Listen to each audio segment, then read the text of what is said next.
On a pilot check ride, how often do you have to use the aircraft checklist? Well, in the Airman Certification Standards, it says that the examiner is to evaluate your use of the applicable checklist throughout the entirety of the practical test. When you look at the individual tasks, you're going to see that the majority of them have you completing the appropriate checklist.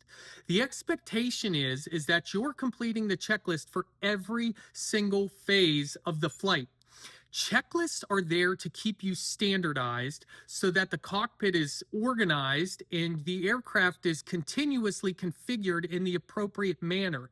The aircraft manufacturers generally design checklists to be in a logical sequential order from least important items to most important on any phase of flight.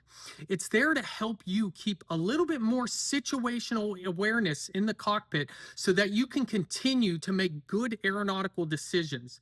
Do not wait until your check ride to start using the checklist for every phase of flight. Start doing it now so that it becomes habitual.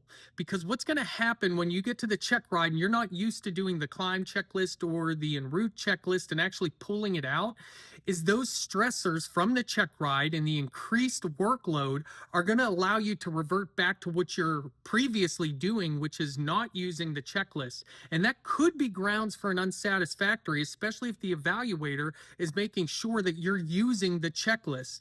Additionally, make sure that you know your immediate action items. Remember, those are bold printed items within the POH or the airplane flight manual that you should commit to memory in the event of an emergency or an abnormality.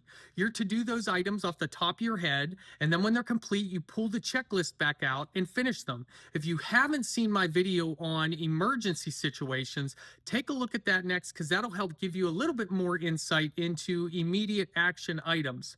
I hope you take this advice and you start practicing use of checklists, not just now, not just for your check ride, but for the remainder of your career, because you will do it every single flight and every single day in a Part 121 airline or a 135 on-demand carrier.